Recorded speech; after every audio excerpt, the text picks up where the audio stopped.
Здравейте и добре дошли в подкаста 10 по 10 на наградата, с който отбелязваме 10-тият рожден ден на програмата в България. Аз съм Елиян, завършил вече участник и стажант и ви пожелавам приятно слушане. Здравей, Краси, и добре дошла в нашия подкаст. Как си? Здравей, чудесно. Представи се, разкажи ни за себе си. Казвам се Красимира Кирчева, учител по английски и информационни технологии съм в Средно училище Димитър Благоев, град Свищов. Обичам да се занимавам с извънкласни дейности и смятам, че всяко едно училище, което иска да подготви учениците си за живота след училище, трябва максимално да се придържа към идеята да работи с колкото се може неформални организации и много извънкласни дейности от различен характер и различно естество да вкарва в училище, за да имат децата възможност да трупат опит във всякакви сфери. Абсолютно съм съгласен. Кога започна твоят ангажимент с наградата? Наградата при нас влезе през 2016 година, началото, края на 2015 всъщност се запознахме с идеята на наградата, като при нас се случиха така нещата, че децата бяха тези, които разбраха за тази програма. Аз съм ръководител на ученическия съвет в училище, който се занимава с изключително много разнообразни дейности, от благотворителност, доброволчество до всякакви кампании, които са в полза на обществото. И те са много така разтропани в тази насока, търсят постоянно някакви нови предизвикателства. Те дойдоха и казаха, има много хубава програма с много хубави отзиви, която влиза сега в България, искате ли да я погледнем? И така погледнахме през сайта, казах им, аз така написано, не разбирам точно каква е идеята, обаче ако има телефонен номер, обадете се, поканете представител и ще помислим вече, дали бихме се включили. И така те звъннаха, поканиха Любомира Велчева, тогава беше ръководител на наградата. Тя дойде до Свищов лично, срещна се с целия съвет, представи им идеята на наградата, запознаха се с директора ни и решихме, че след като децата искат, защото тогава всичките 24 в съвета казаха да, искаме и всичките се записаха и бяха първите ни 24 участника. Всъщност, тогава подписахме договор, станахме. Колегите също много добре приеха идеята. Първите ни лидери бяха 15 на брой, които се обучиха и започнаха. Така че при нас наградата влезе благодарение на децата и всъщност това е и причината те така активно да продължават да се записват и да сме, мисля, че организацията с най-много участници в България, защото е нещо, което те искат. Не сме им наложили ние. Какво за теб е наградата? За мен наградата е възможност да изпробваш лично нещата, които винаги си се страхувал да пробваш. Много хора, много от децата казват, искаме се, винаги съм си мечтал, примерно да свиря на китара, ама не съм сигурен дали ще се справя, не знам към кого да се обърна, не знам къде да търся учител и така. И винаги това и ми обясняваме, когато ги записвам в наградата, че тя е един инструмент, който ти дава възможност да реализираш мечтите си или поне да пробваш да видиш дали това, което винаги си мечтал и си искал да пробваш, е твоето нещо. И по този начин те изпробват различни неща. На всяко ниво могат да си сменят целите, съответно да пробват нови и нови неща и излизат и една идея по-ориентирани от училище с какво искат да се занимават след това, защото вече са имали възможност да изпробват някои от нещата точно благодарение на наградата. Така че за мен наградата е един вид инструмент, възможност за личностен растеж.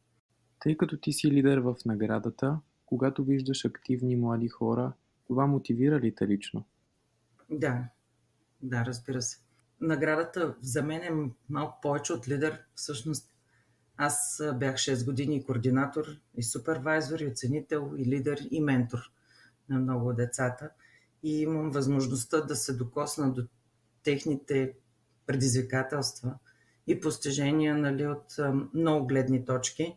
Така че смятам, че наистина всеки един човек трябва да мине през това и да види с какво се сблъскват, какви са интересите и как децата намират начини да преодолеят предизвикателствата пред себе си. И накрая вече, когато завършват или когато стигнат до церемония и някакси, може би на моменти дори се радваме повече от тях, те по-късно съзнават какво са успели, какво са постигнали, Така че за мен това нещо, този успех, тази градация, начина по който те израстват и пред очите ти, са много мотивиращи, да. Какво те мотивира да се включиш в наградата като лидер, координатор и така нататък? Това, което казахте, ние започнахме наградата, защото учениците искаха.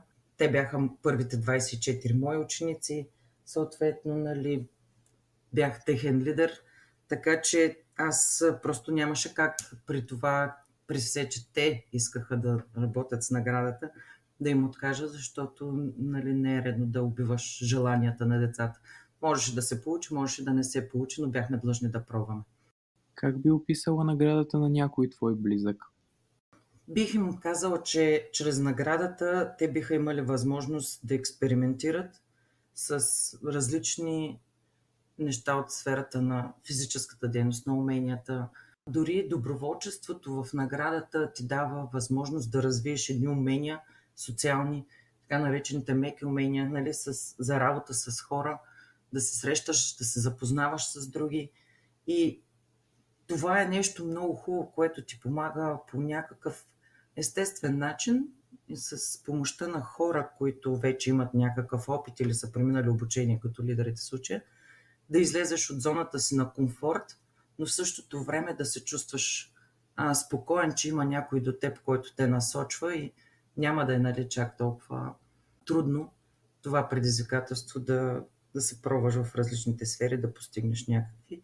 И в крайна сметка единственото, което получаваш накрая, са нови умения, нови контакти и достатъчно опит да знаеш, че да, мога да се пусна на следващото предизвикателство и да продължа нататък с нещо ново. Ако имаше възможност да се запишеш като участник в наградата, би ли го направила? Много време, още първата година, като минаха с церемония първите ни участници на бронз, си говорихме на една от лидерските срещи точно за това, че искаме и ние да минем лидерите наградата, но малко сме престарели и излизаме от годините да направят нещо.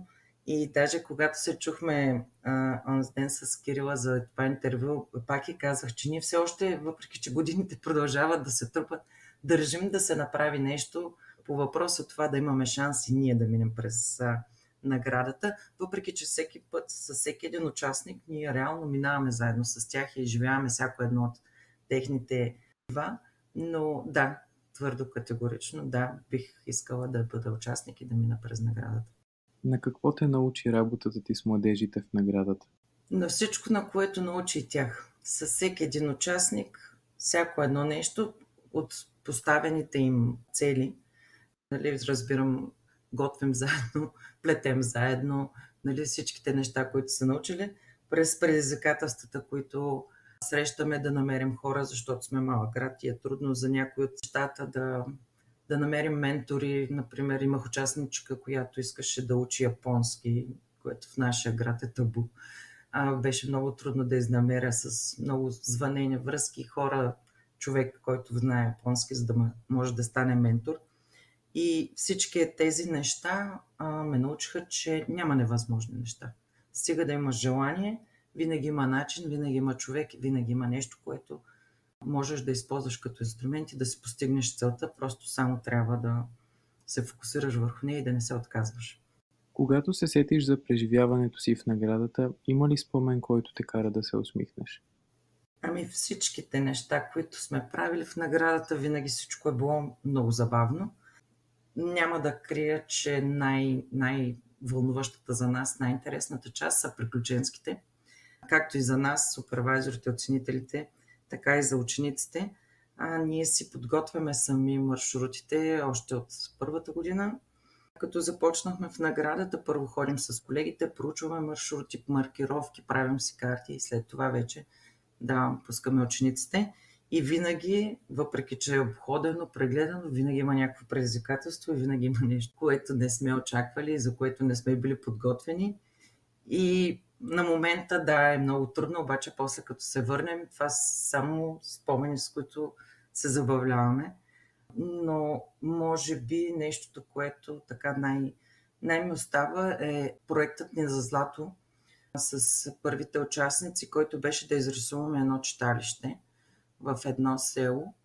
и начина, по който хората идваха всеки ден и се вълнуваха как тези деца, нали, са там и рисуват и работят, преправят читалището, идваха да виждат прогреса и това. Реакциите на тези хора, начина, по който се радваха, идваха, носиха на децата сокчета, черпиха ги, говориха с тях, много се вълнуваха за това, което правят. Ми е така един топъл спомен, нали, за това колко смислена може да бъде една програма като наградата и колко много може да даде и на участниците, и на хората, които са бенефициенти от нещата, които правят. Така че това ми е мил спомен от проекта, който правихме там в селото. А имаш ли любима история от приключенско пътуване, която винаги разказваш, когато се съберете заедно?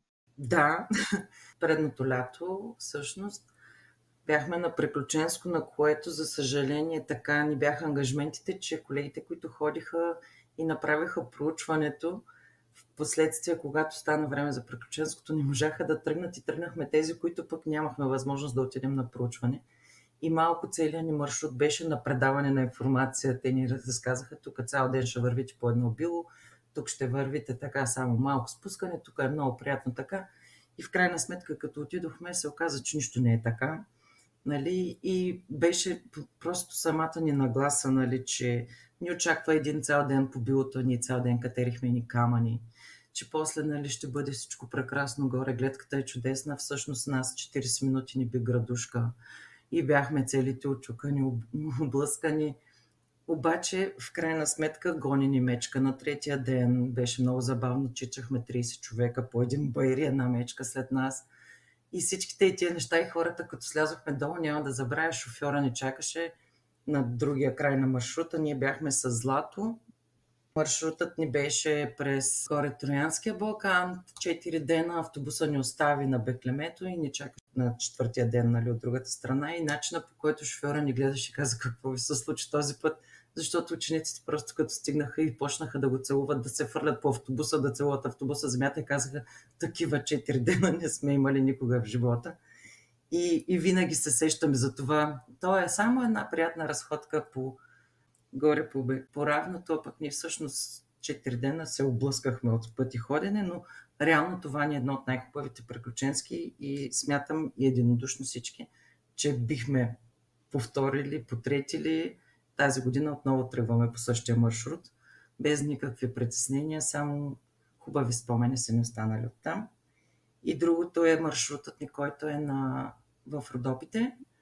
Първия и втория ден са изключително натоварващи с много изкачване и денивелация, но на третия ден стигаме до язовир Батак и на сутринта преди тръгването, като станем и като видим от палатките изгрева над язовира, просто разбираме, че предните 3 дена с всичкото драпане и катерене са се заслужавали абсолютно, защото гледката е просто уникална. И така ни приключва и приключенското. Така че, да, мисля, че имаме много неща, които ни стават хубави топли спомени от тези приключенски. Ти какво научи за себе си след такова приключенско пътуване? Всъщност те много често се случват на теб, така че какво научи от всички тези приключенски пътувания? Че мога повече, отколкото си мисля. Много пъти е имал моменти, в които съм си мислила, че край, нали, отказвам се, после си викам, не, още малко то има. Гледам по картите, не, още малко, още. И като стигнем и винаги си викам, добре, къв беше Зора, то не беше толкова трудно, за толкова пъти се отказва. И общо взето това, нали, най-всеки път сега вече като тръгне, като си кажа, тук вече спираме малко, няма повече, ние сигурно няма да стигне. После всеки път така се казваш, накрая стигате и аз си карай и не спирай. И мисля, че това, точно да не се отказвам. И с колегите си имаме една шега, нашите приключенски винаги така се случват, че, нали, идеята е да излезем извън зоната на комфорт, а пък ние буквално всеки път орбитираме около тази зона за комфорт. Така ни се случват нещата, но точно това е нещо, което ни сплотява и което ги прави толкова уникални. И на всяко следващо ходене, като кажем кой ще ходи, няма никакви колебания, просто всичките сме там. Така че аз лично, за мен, връзката с природата, емоциите, нещата, на които се учим, докато сме там в нищото, в дивото, са изключително ценен урок, който смятам, че трябва всеки един от нас да изживее. Кое е най-голямото предизвикателство, пред което си изправена в наградата и как се справяш с него? Мисля, че не се. За мен най-трудното в цялата програма е системата, в която въвеждаме логовете. Не веднъж сме си коментирали с колегите от наградата, че за нас това е много трудно, въпреки че напълно съзнаваме нуждата да изградим навик в децата да си водят един вид отчет на това, за да си виждат прогреса на дейностите, че е хубаво, защото изгражда един навик, нали, да си постоянен и да си отбелязваш, но просто не ни се получава нито с телефоните, нито с компютрите. Имаше момент, в който си обмисляхме варианта да минем на хартиени дневничета и да ги носят в тях, ама си представихме как ще ги губят и ще разпечатваме постоянно хартиени дневничета и се отказахме. И това нещо с тази система всеки път, особено ако наближи церемония и се почне давай, не си вкарал. А ние реално с децата работим, те са постоянно пред очите ни, поддържаме си връзка с менторите. Виждаме буквално повечето от нас дори карат часовете с тях, но дори и аз, когато примерно съм ментор на едно дете, вършим си дейността за седмицата, не ми идва на ум после да му кажа, дай първо да въведем лога. Просто в цялата тази дейност и работа някак си системата ни остава на заден план и идва един момент, в който се натрупва вкарването на много логове и се почва една мъка, едно давай пиши, давай вкарай си, тук бяхме, тук правихме това. И това все още не сме измислили как да си го решим като проблем. Знаем, че е важно, знаем какъв е смисъл и каква е идеята на системата, само не знаем как да го постигнем. Използваш ли смарт целите в своето ежедневие и работа? Честно казано, не съвсем. По простата причина, че ежедневието ми е толкова динамично, че нямам време да си изчиствам целите, просто задачите, които идват към мен на момента веднага по най-бързия, най-лесния и най-ефективния начин трябва да се свършат. Така че нямам много време да обмислям нещата. При мен всичките неща се случват малко на момента импровизирано веднага, защото иначе ако трябва да си поставям цели, да измервам дали са постижими, дали са с времето съотносителни, реалистични и така нататък, просто ще се окажа в един момент затрупана със страшно много работа. Така че лично аз мисля, че не съм примера за използването на смарт целите, но напълно ги подкрепям и одобрявам за човек, който иска да се постави и да постигне успешно в живота. Коя за теб е най-запомнящата се церемония, на която си присъствала? Всичките церемонии за нас са били вълнение. От първата, на която бяхме 2 автобуса, мисля, че бяхме 40 и няколко участника имахме за първата церемония. Това беше предизвикателно, защото просто бяха много деца. Беше много трудно с подредбата с това, въпреки че бяхме много колеги. Цялата еуфория от срещата с президент и така. Нали, нормално е първата да бъде най-запомняща, но всъщност за мен най-запомнящата ще бъде церемонията, първата и доколкото знам последна за сега, в наградата изнесена церемония, която беше при нас тук в Свищов. Тогава цялата организация, комуникация с президентството, нали, търсенето на мястото, всичката еуфория покрай гласенето. Първо, че много ни сплути като колектив. Второ, че ни показа колко много можем, защото нали, едно училище да доведе президента в града за такава церемония си е нещо, което си е нали, голямо за нашия град. И всичката дейност, всичката подготовка, в крайна сметка на ниво, без никакви пропуски, забележки. Церемонията беше невероятна, времето беше чудесно. Просто всичко се случи, беше като приказка и смятам, че това беше най-трудното организиране на събитие, но в същото време и най-хубавото и най-запомнящото се нещо, което сме правили в наградата. Какво е чувството да виждаш младежите да израстват и да се развиват в наградата? Мисля, че това е смисъла и нещото, което движи всеки един лидер напред. Да вижда постиженията на своите участници, да вижда начина, по който те израстват, те се развиват и как се променят пред очите му.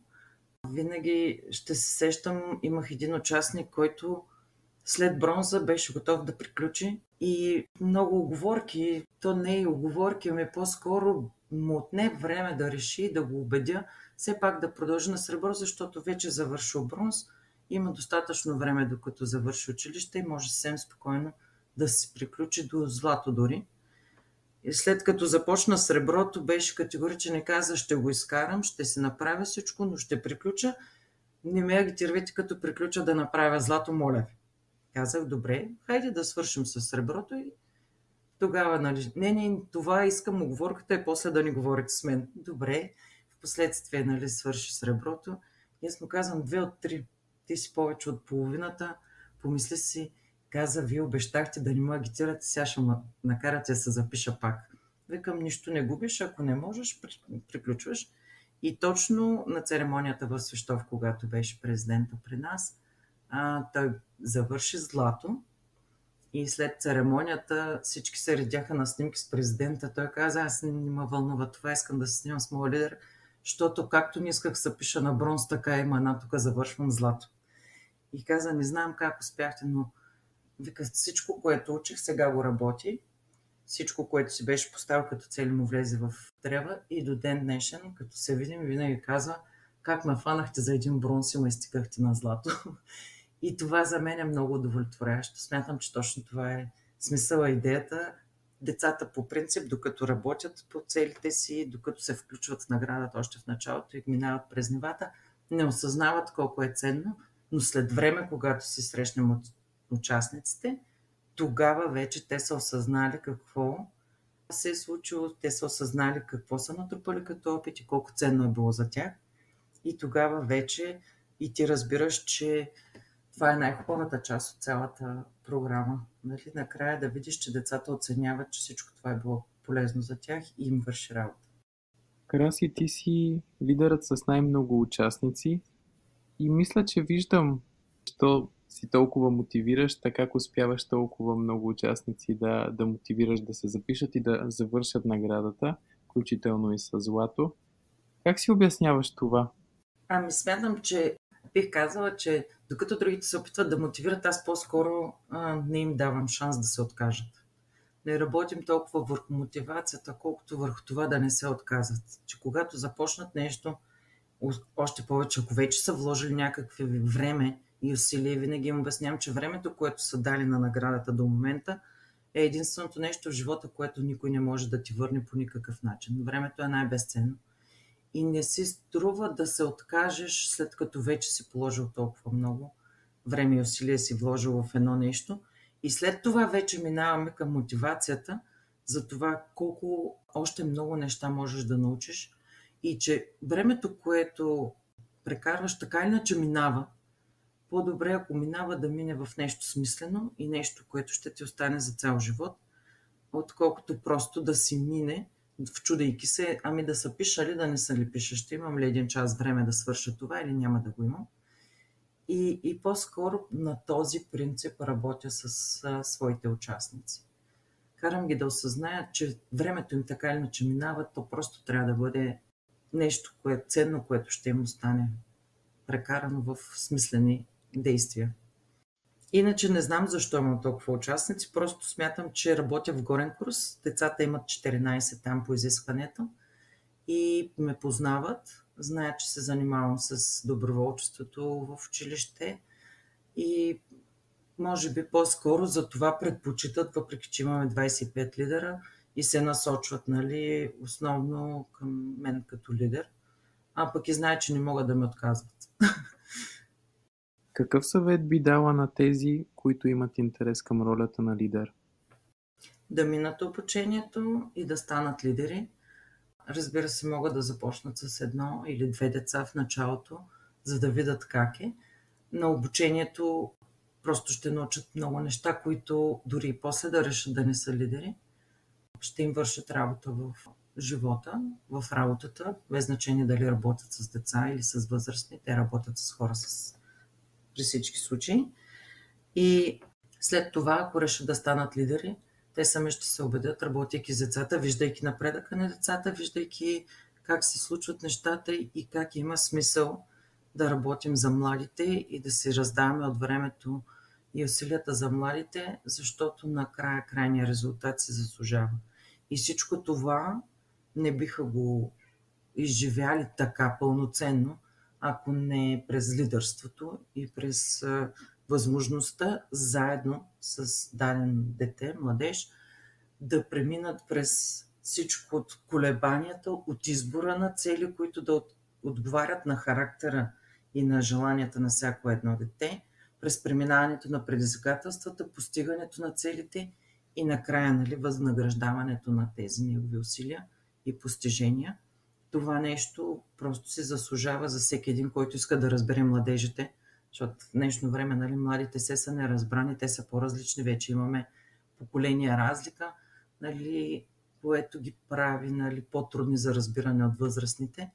Когато минеш и се пребориш и преминеш през всичко заедно с детето, тогава вече ги разбираш и става по-лесна комуникацията и работата с тях. Така че всеки един, който има амбиции, който иска да подпомогне младежта в бъдещето на държавата или просто да ги разбере, смятам, че трябва да премине през лидерската роля в наградата, за да види какво е. Би ли искала да кажеш нещо на нашите слушатели в момента? Приемайте всяко предизвикателство, което ви предложи живота. Предизвикателствата са тези, които го правят интересен, тези, които ви дават възможност да се опознаете себе си и тези неща, които ви карат да излизате извън зоната на комфорт, за да разберете, че има един друг свят цял там, който ви очаква с всичките емоции, вълнения, поуки и умения, които ще придобиете, така че винаги не казвайте по-късно, не оставайте за по-късно. Имате ли възможност да пътувате, да свършите нещо, да направите нещо, каквото и да е предизвикателство пред вас, просто го приемете. Благодаря ти за този разговор, Краси. И аз благодаря. Благодарим, че беше с нас днес. Виж в описанието как можеш да станеш част от голямото семейство на наградата. Последвай ни в социалните мрежи, за да научиш за предстоящите събития и инициативи. И до нови срещи!